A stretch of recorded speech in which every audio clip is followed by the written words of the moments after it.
아마도 그 목사님들마다 말씀을 준비하시는 것, 설교를 준비하시는 스타일은 다 저마다 다를 것입니다. 저는 이제 이 성경을 읽다 보면 가끔 딱 특정 구절에 꽂힐 때가 있어요. 더 정확히 말씀을 드리면 그 말씀이 그 구절이 저를 붙잡는 것처럼 느껴질 때가 있습니다. 이제 그러면요 그 다음으로 못 넘어가고 거기 계속 머무는 거예요. 그 말씀에 계속 머무는 거죠.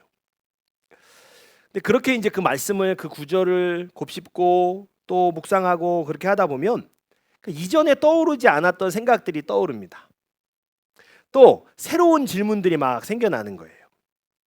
그래서 이러한 생각이나 질문을 이렇게 풀어가는 과정이 이제 설교로 종종 설교로 이어지고는 합니다. 이번에 고난주간 앞두고 성경을 읽으면서요. 이제 그 저를 붙잡는 구절이 있었어요. 그 구절이 이제 오늘 본문인 거예요. 오늘 본문은 예수님께서 십자가에 달리시는 장면입니다.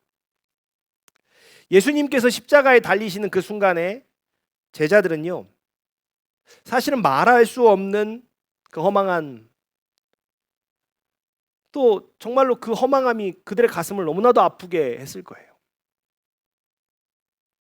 또 비록 주님의 제자는 아니었지만 그 먼 발치에서 그 주님을 바라보고 있던 사람들, 예수님의 가르침을 듣고 또 주님의 행하신 일들을 봤던 사람들, 그 사람들 역시요, 메시아라고 믿었던 예수께서 십자가에 달리시니까 모든 기대가 다 무너지고 아마 굉장한 실망에 빠졌을 겁니다.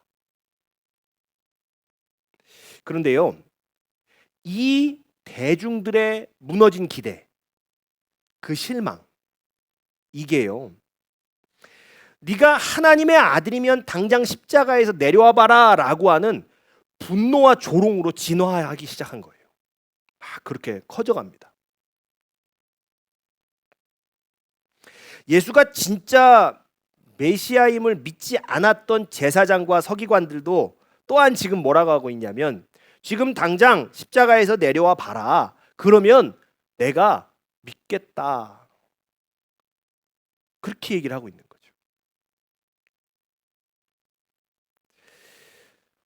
저를 며칠이 붙잡고 있던 말씀이 바로 이 말씀입니다. 그리하면 우리가 믿겠노라. 어떻게 하면 믿겠다는 거예요?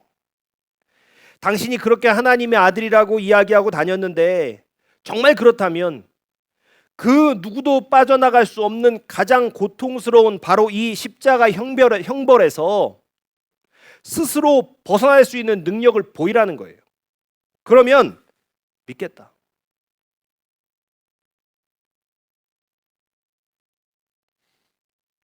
그리하면 우리가 믿겠노라. 이 말씀을 묵상하는데요, 성령님께서 마음속에 주시는 질문이 있었어요. 이 말은 과연 제사장과 서기관들만 그때 했던 말일까? 이 말이 오늘날 우리 교회에, 우리 기독교에, 우리 성도들에게 과연 없는 말일까?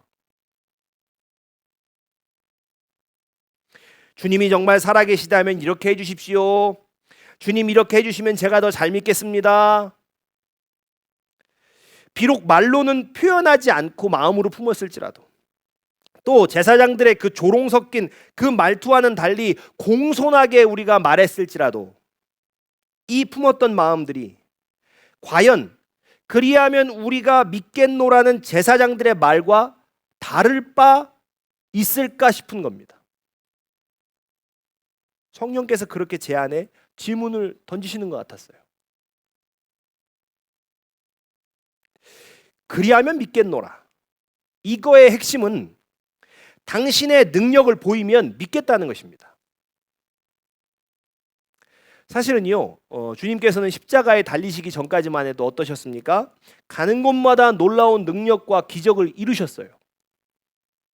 그래서 예수님의 능력을 보고 믿음을 가진 사람들이 꽤 많았습니다. 사실 지금도 그렇습니다. 병이 낫거나 하는 그 기적을 경험해서 믿음을 갖게 되는 사람들도 사실 많아요. 그런데 십자가 죽음 앞에서요, 정말 예수님의 능력을 드러내셔야 하는 결정적인 그 순간에 주님은 너무나 무능한 신이 되셨습니다. 그렇게 다니는 곳마다 기적을 이루시고 역사를 이루셨는데 결정적인 그 순간에는 자신의 능력을 다 내려놓고요, 죽음을 선택하셨어요.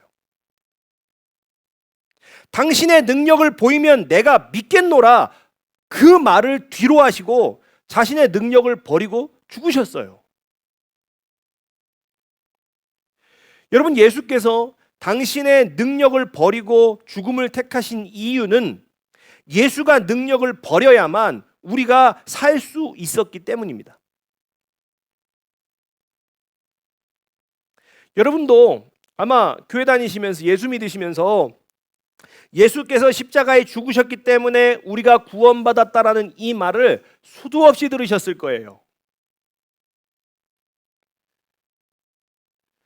여기서 그래, 그래서 우리가 구원받았지, 예수님 십자가에 죽으심으로 우리가 구원받았지, 그냥 그렇게 받아들이면 이 말은 한없이 쉬운 말입니다. 쉬운 얘기예요. 너무나 많이 들었던 얘기고요. 그런데 저는요, 사실 이 말이 어렵습니다. 왜 그러냐면 여전히 기독교인들은 예수의 능력을 원하고 예수의 능력을 구하는데 정작 예수께서는 자신의 능력을 버리고 죽음을 선택하셨습니다. 다시 이야기하면요, 예수는 인간을 위해 무능함을 선택했고 인간은 자신을 위해 예수의 유능함을 구하고 있다라는 말이에요. 너무 어려운 거예요.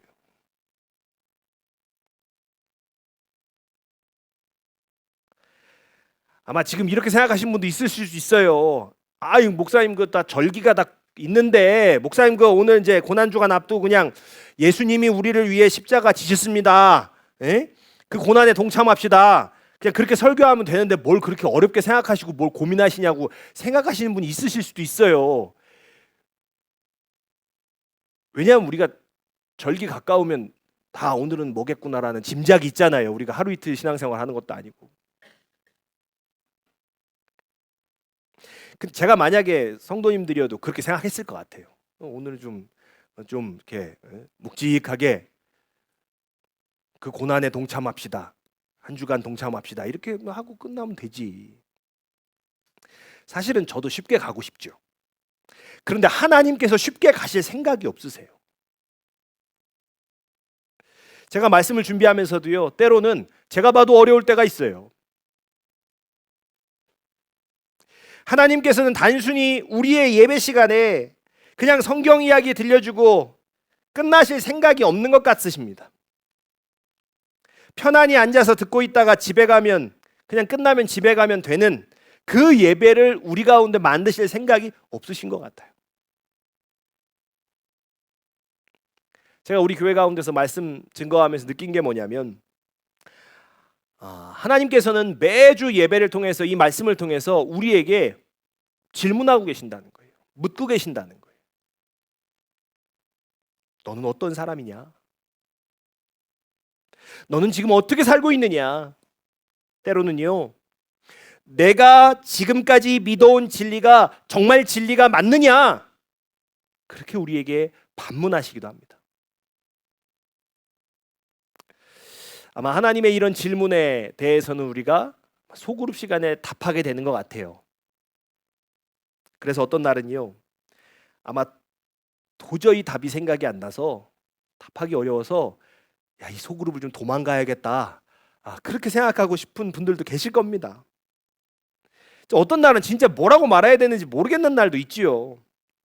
사실은요, 저도 그렇습니다. 저도. 그러니까 이거를 좀 우리가 생각해 보면 그만큼 우리가 그동안에 생각해 보지 않아도 되는 말씀에 익숙해 있었다는 거예요. 여러분, 오늘도요, 하나님께서는 쉽게 가실 생각은 없으십니다. 예수가 고난 받았으므로 내가 구원을 받았으니 감사하면서 그 고난을 묵상해라. 끝. 이렇게 하실 생각이 주님 없으시다는 거예요. 오늘도 우리에게 또 생각할 거리를 던져주십니다. 예수가 십자가에 달려서 내가 구원을 받았다면 왜 그래야만 했는지를 생각하라는 거예요.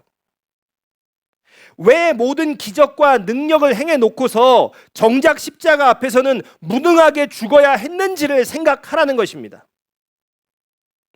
당신의 능력을 보이면 믿겠다는 사람들 앞에서 왜 무능하게 죽어야만 했는지를 생각해라.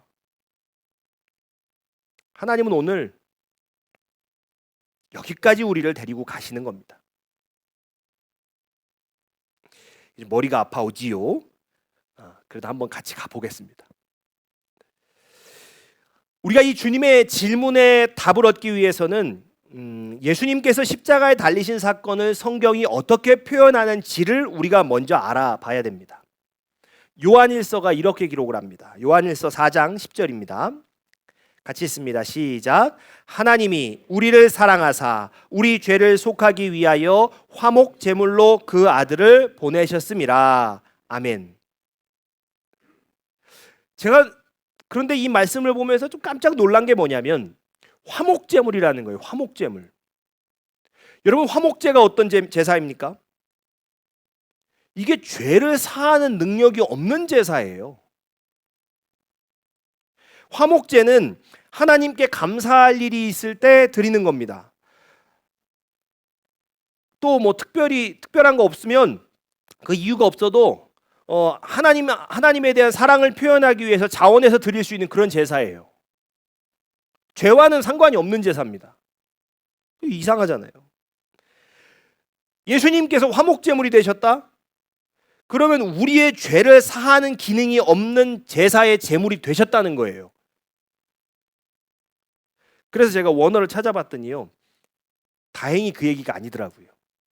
원어가 힐라스모스라고 되어 있어서 속죄자라고 이게 되어 있어요.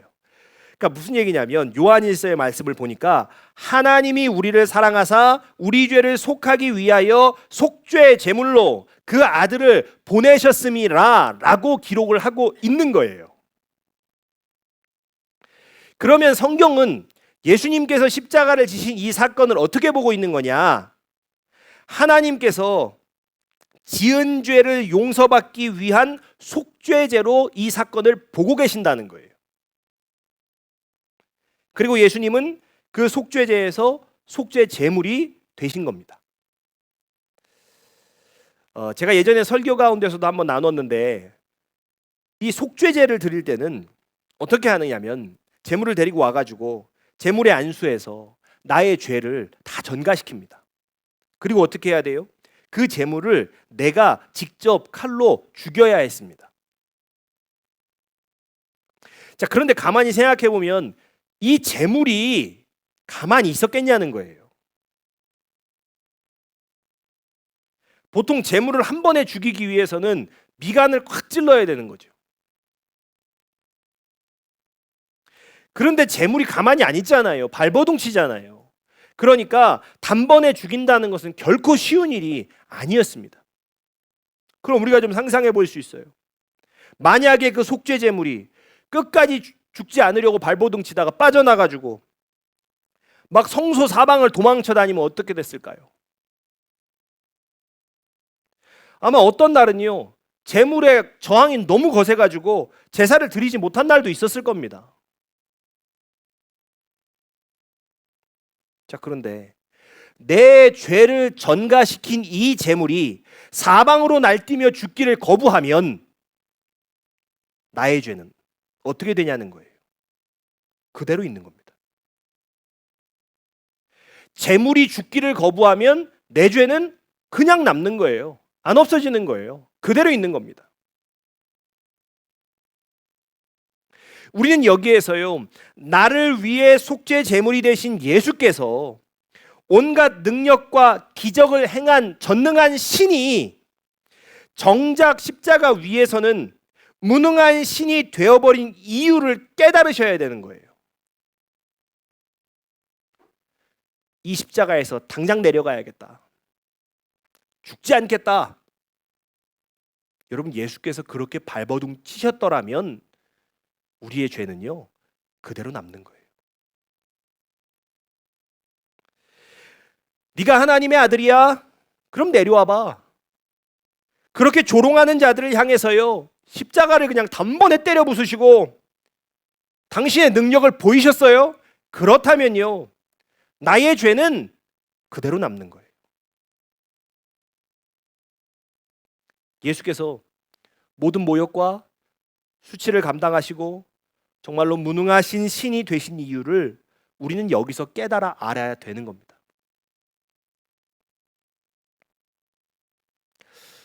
이것을 우리가 깨달으면 주님께서는 어김없이 우리에게 또 질문을 하시는 거예요. 예수는 너를 위해 무능함을 선택했다. 너는 어떤 사람이냐? 너는 지금 어떻게 살고 있느냐? 예수는 나를 위해 무능함을 선택했는데 나는 나를 위해서 예수의 능력을 구하고 있는 것이 지금 우리 기독교인 것입니다. 예수께서는 그분의 무능하심을 선택했는데 우리는 그분의 능력을 구하고 있는 거예요. 나의 유익을 위해.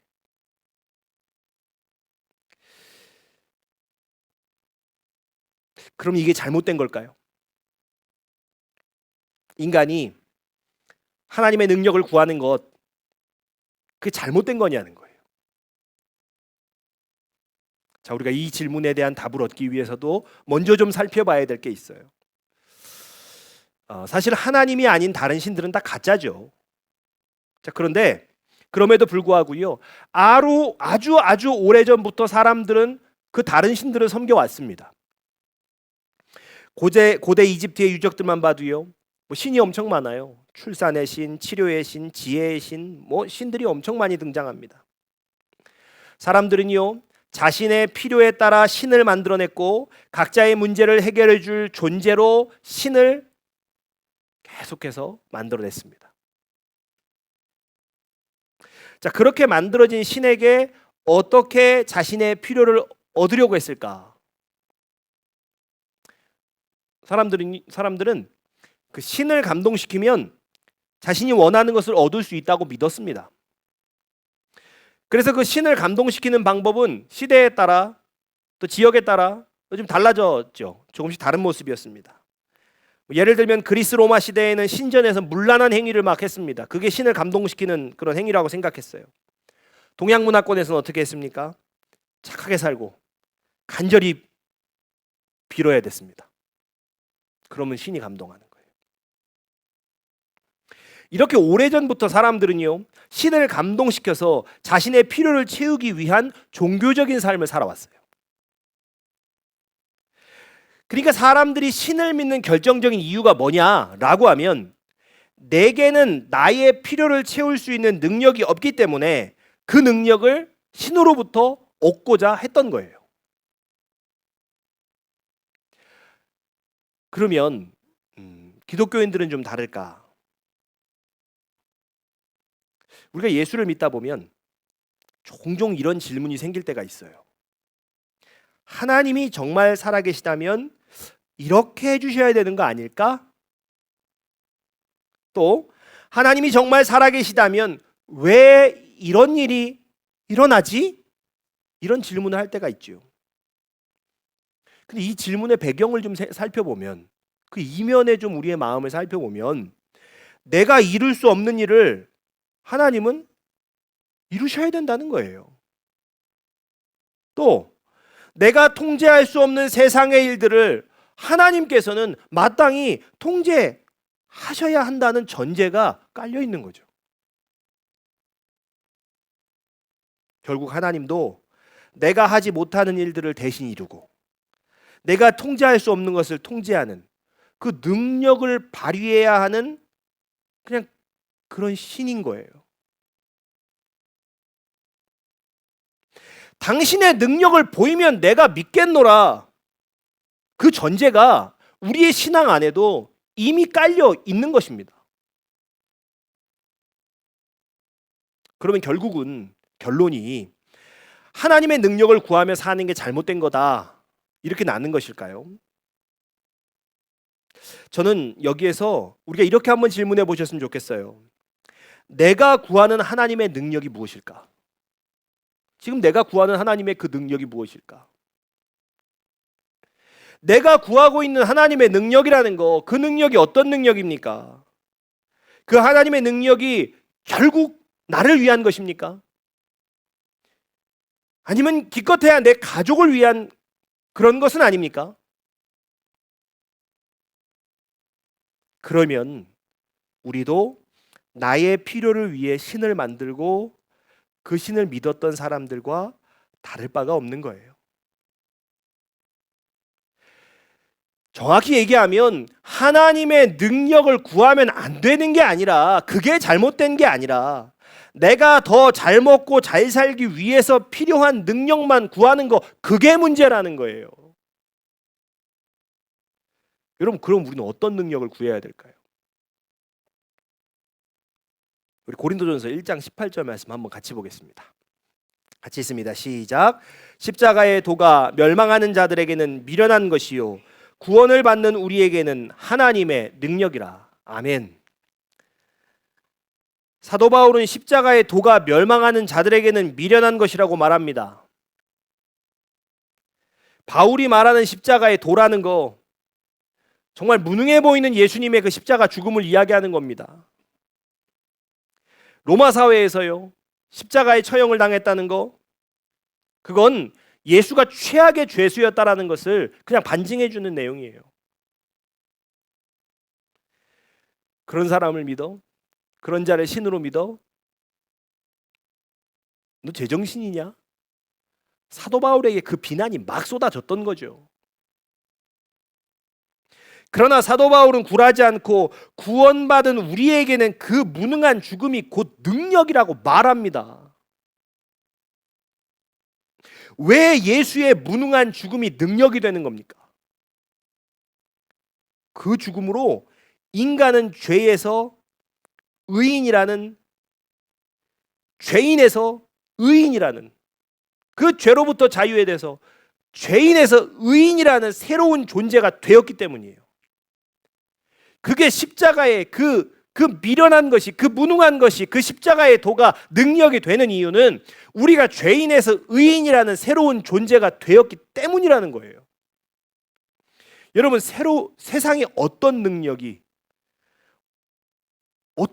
사람을 새로운 존재로 변화시킬 수 있냐는 거예요. 그럼 우리가 가지고 있는 능력들을 한번 생각해 보십시오. 우리가 가지고 있는 능력이 우리를 죄에서 건져서 완전히 새로운 존재로 만들어줄 수 있는 어떤 능력이 우리에게 있냐는 거예요. 여러분의 학벌, 재력, 사회적 타이틀, 그게 여러분을 새로운 존재로 만들어 줄 수 있습니까? 아니면 혹시 만들어 주었습니까? 교만, 질투, 게으름, 탐욕, 음욕, 무절제함, 인색함, 인간이 반복해서 짓는 이 죄들로부터 내가 가진 능력이 정말 나를 구원해 줄 수 있냐는 거예요. 아니면 주었냐는 거예요. 내가 가진 능력이 나를 구해서 나를 새로운 존재로 변화시켜 주었습니까? 아니죠. 만약에 내가 가진 능력이 나 자신을 새롭게 할 수 있다면요, 그러면 우리가 하나님께 능력을 구할 필요가 없는 거예요. 내 능력으로 되는 거예요. 근데 내 능력으로 안 돼요. 내 능력으로 나를 그 죄에서 새로운 존재 되게 할 수가 없어요. 그러면 우리가 하나님께 구해야 되는 능력은 어떤 능력이냐는 거예요. 우리가 하나님께 구해야 하는 능력은 십자가의 능력, 나를 새롭게 변화시키는 능력, 바로 그 능력입니다. 더 잘 살고 더 이루고 싶고 그래서 구하는 그거 말고, 지독하게 반복하는 나의 죄, 회개하고 돌아서면 넘어지는 그 나의 죄, 그 죄로부터 벗어나 새로운 존재가 되고 싶다는 그 간절함, 바로 이 간절함으로 인해서 우리는 하나님의 능력을 구하셔야 되는 겁니다. 여러분, 지금까지 무엇 때문에 하나님의 능력이 필요하셨어요? 무엇을 위해서 하나님 능력 구해 오셨습니까? 하나님의 능력은 나를 부자가 되게 하는 능력이 아닙니다. 하나님의 능력은 공부 잘하게 해주는 능력이 아닙니다. 하나님의 능력은 나의 조건을 단순히 업그레이드 시켜주는 그런 능력이 아니시라는 거예요. 여러분, 사실 그런 능력은 성경 어디에도 약속된 바 없습니다. 여러분, 하나님의 능력을 오해하지 마십시오. 우리가 이제 내일부터 고난주간 한 주간 보냅니다. 저는 오늘 말씀을요, 이 고난주간 한 주간에 좀 적용하셨으면 좋겠어요.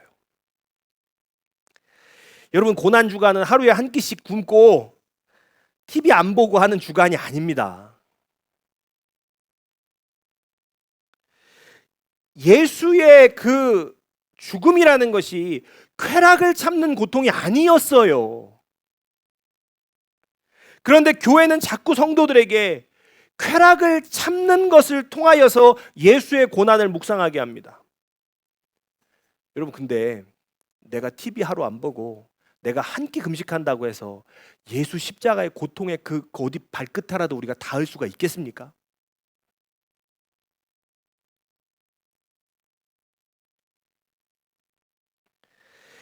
예수의 십자가 죽음은 죄인인 인간이 새로운 존재가 되는 능력이 되었어요. 우리는 이 고난주간에 그 배고픈 거 참고 놀고 싶은 거 참느라고 그래서 고통스러운 존재가 아니라 내가 예수의 죽음으로 새로운 존재가 되었음에도 불구하고 새로운 존재에 합당한 삶에 닿지 못하고 살아가는 그 사실은 고통스러워 하셔야 돼요. 여러분, 우리 기쁨의 집 교회 성도님들은요, 고난주간에 밥 다 드시기 바랍니다. TV도 보시고요, 유튜브도 보세요. SNS 청년들한테 막 그거 하지 말라고, 사실 여기 묵상집에도 이거 써 있더라고요. 근데 제가 만든 거 아니에요. 여기 미디어를 절제하기로 써 있는데 참고만 하세요, 이거는. 네.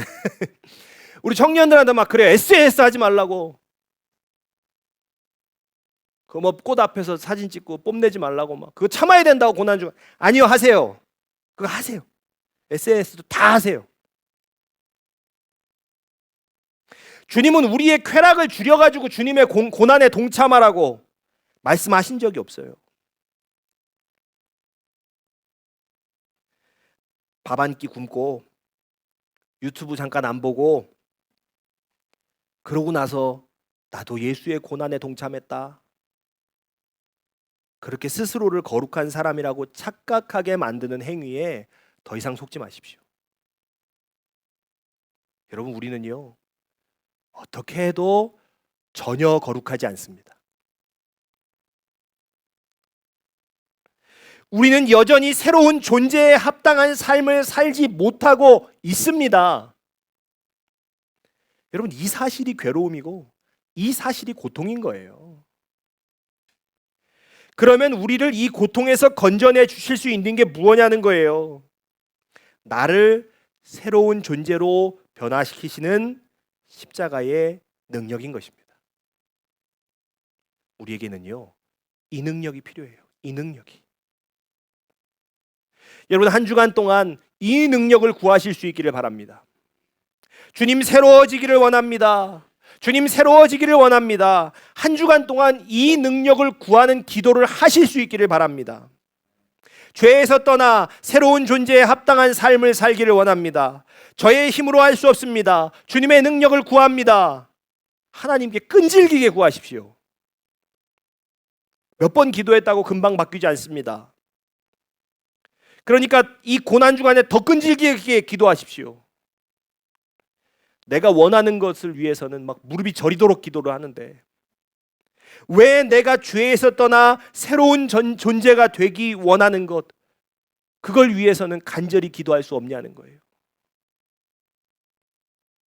여러분, 이 고난 주간에 주님, 죄에서 떠나 새로운 존재가 되기를 원합니다. 나를 새롭게 하는 하나님의 능력을 구합니다. 더 간절히 구하실 수 있는 저와 여러분 되시기를 주의 이름으로 축복합니다. 같이 찬양하고 기도하겠습니다.